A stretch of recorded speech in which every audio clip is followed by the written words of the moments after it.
Bonjour à toi. Dans cette petite vidéo, laisse-moi te montrer la voix de Idens Zero. Mais quoi, y'a un blême. Ben ouais quoi, on est sur YouTube, on est des youtubeurs, faut que ça pète. Non, je déconne. Y'a vraiment pas moyen.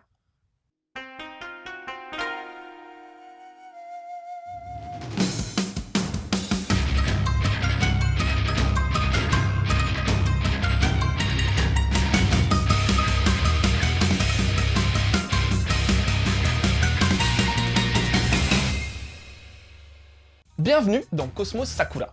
En gros, bienvenue dans l'espace. Et direction Granbell.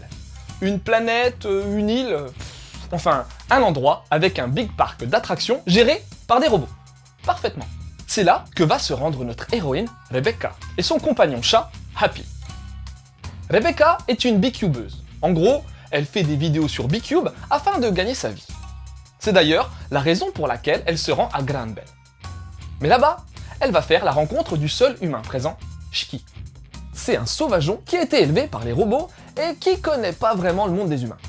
Et je te le donne en mille, après une petite embrouille entre Rebecca et les robots, Shiki va alors quitter son pays pour parcourir l'univers dans le but de se faire des tas d'amis.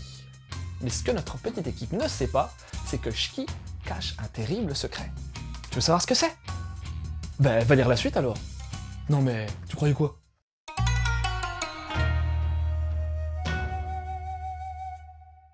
Voici un manga dans le plus pur style shonen neketsu du 21e siècle. Le dessin est sympa comme tout, très vivant, sans fioritures et très accessible. Les persos ont de la gueule, humains comme robots, avec un savant mélange entre badassitude, mignonité et côté légèrement sexy. Bref, un bon point. Pour les décors, là aussi, il y a ce qu'il faut puisque l'univers créé a une identité et une cohérence. Et c'est pas forcément donné à tout le monde de mélanger SF spatial, robotisation des environnements et villes surconnectées. Encore un bon point. Pour les démos, t'auras beau dire ce que tu veux, c'est quand même bien fichu. La mise en case est soignée sans en faire des caisses, t'as une assez grosse diversité dans la taille des vignettes, et pour les valeurs de plan et autres cadrages, là aussi, l'auteur a joué la carte de l'éclectisme. Tout ceci impose un rythme très plaisant, mais on y reviendra par la suite. Pour l'édition en elle-même, c'est Pika qui se charge de nous sortir ce blockbuster du manga. La jaquette est fidèle à l'original, le papier est de qualité, l'impression aussi. Les onojap ont été partiellement conservés lorsque celle-ci faisait sens visuellement, et la trad semble bien solide. En plus de ça, il y aura peut-être moyen que t'aies, avec ton volume 1, un badge parmi les 3 dispos, ceux-là. Ils sont sur fond de drapeau français, et t'auras par exemple les mêmes au Japon, avec le flag japonais en arrière-plan. L'initiative est plutôt cool.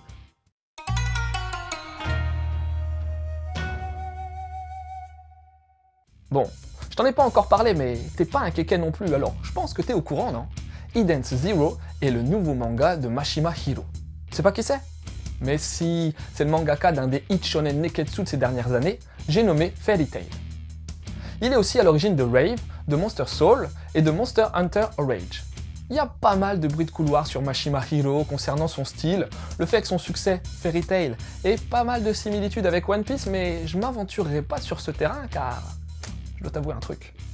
Non, t'en fais pas, hein, je fais pas un coming out, hein, c'est juste que... j'ai jamais lu de Mashima Hiro avant. Ouais, à l'époque, j'ai bien maté une petite dizaine d'épisodes de Fairy Tail, mais j'ai vite lâché l'affaire car l'univers m'intéressait pas plus que ça. Je vais donc pouvoir te donner mon avis sur ce titre de manière on ne peut plus innocente. Ce premier volume est assez sympathique au demeurant. Déjà, il introduit un univers qui fait sens. Attention, j'entends pas par là qu'il est réaliste. Non, je veux dire qu'il est dense, bien construit, original, et qu'il y a grave moyen de le développer de manière pertinente. Le mélange méca-humain a du potentiel, et même si c'est hyper éculé, c'est pas un gros mot, hein, cherche sur le net, tu verras bien.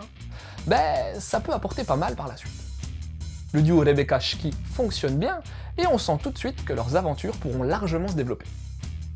T'as quelques flashbacks qui, même s'ils sont légers et bateaux, apportent un peu de profondeur au perso, notamment dans la relation Rebecca-Happy. T'as également la présence de l'éther, une force de l'univers que Shiki peut utiliser de manière importante par rapport aux autres. Et puis, comme tout volume 1 d'une série fleuve, t'as également une bonne dose de zones d'ombre savamment disséminées pour te donner envie de continuer l'aventure. Et ça, on s'en rend bien compte avec la présence de la mystérieuse Masa, une sorte de femme énorme flottant dans l'espace. Tout ceci est amené avec pas mal de petites scènes d'action et de rebondissements scénaristiques imposant un rythme soutenu assez plaisant pour un shonen. Il y a tout de même 2 ou 3 trucs qui m'ont pas forcément plu. Déjà, la notion d'amitié et de bien qu'on trouve fréquemment dans les shonen est beaucoup trop visible. Ça rend le récit un poil mièvre par endroits. Je dis pas que c'est mal, hein, non, mais c'est trop mis en avant. A contrario, l'univers de B-Cube, du YouTube version futuriste quoi, est pas assez exploité pour le moment. T'as l'impression que l'auteur pourrait dénoncer pas mal de trucs merdiques concernant ce type de plateforme, mais pour le moment, c'est pas vraiment le cas. J'espère juste qu'il ne se contente pas de cet élément pour fanserver son manga, car pour l'instant, ça y ressemble. Dernière petite chose, l'humour. Oui, il y en a, mais ça n'a pas fonctionné avec moi. Gag pas au top, prévisible et en plus cliché, ils apportent pas le petit truc fun qu'ils devraient. Là aussi, à voir par la suite comment la série se positionnera. Pour finir, je dirais qu'Idance Zero est un bon petit shonen de base, comme il en existe pas mal. Un bon manga qui décevra pas la jeunesse, cherchant le potentiel hit manga du moment. Mais si t'as 2 minutes, j'aimerais parler d'un peu autre chose. T'en fais pas, ça concerne tout de même Idance Zero. En me renseignant sur le titre, j'ai vu pas mal de personnes cracher dessus sur le net. Ouais, Mashima dessine tout le temps pareil. Ouais, il nous a refourgué les mêmes persos que dans Fairy Tail. Ouais, il a copié tel shonen ou tel shonen. Mais les gars qui disent ça, vous y connaissez quoi en manga? Chacun de vos arguments, quand on les prend de manière positive, ça pourrait donner ça. Waouh, Mashima a vraiment une patte, on reconnaît bien son style, comme des grands auteurs comme Tezuka ou Adachi Mitsuru. Putain, l'univers qu'il développe intègre plusieurs ramifications qui se rejoignent, un peu à l'instar d'un Matsumoto Leiji et de son Leijiverse. Génial, Mashima rend grave hommage au code du shonen neketsu, avec beaucoup de clins d'œil aux ambassadeurs de ce style, Toriyama Akira en tête. Je vais être honnête, ça me casse les burnes les gens qui font que chier sur une œuvre en ne regardant que les défauts. C'est sûr, c'est plus facile, hein, on se sent balèze, mais en quoi ça fait avancer les choses? Oui, Idance Zero est ce que j'appelle un shonen de base, reprenant toute une architecture graphique et scénaristique totalement déterminée. Et alors? Wake up bordel, c'est le cas de 90% des shonen depuis plusieurs décennies. Et puis, il y a des reproches faits à Idance Zero alors que ça vient juste de commencer. Non, Sandek, cet état d'esprit me gave.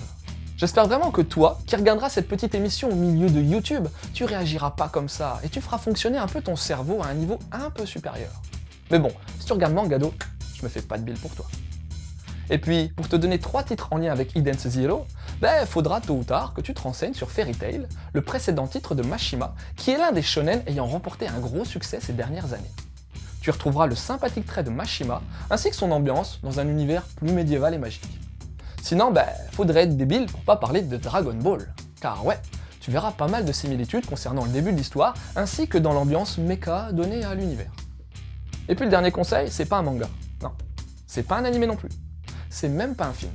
En fait, je te dirais bien d'essayer de voir le bon côté des choses, au lieu de faire le hater à 2 balles. Ouais, c'est facile, c'est marrant, tout le monde le fait.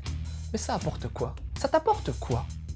Casser pour casser sert strictement à rien. Alors, si ce titre te plaît pas, ce que je peux grave concevoir, lis autre chose. Il y a des centaines d'excellents mangas qui sont dispo en France et tu sais quoi? Mangado est justement là pour que tu trouves ton bonheur là-dedans. Voilà, c'était Lou, j'espère que cette petite chronique t'aura donné envie de lire Idance Zero. Je te laisse et continue de suivre la voie du manga.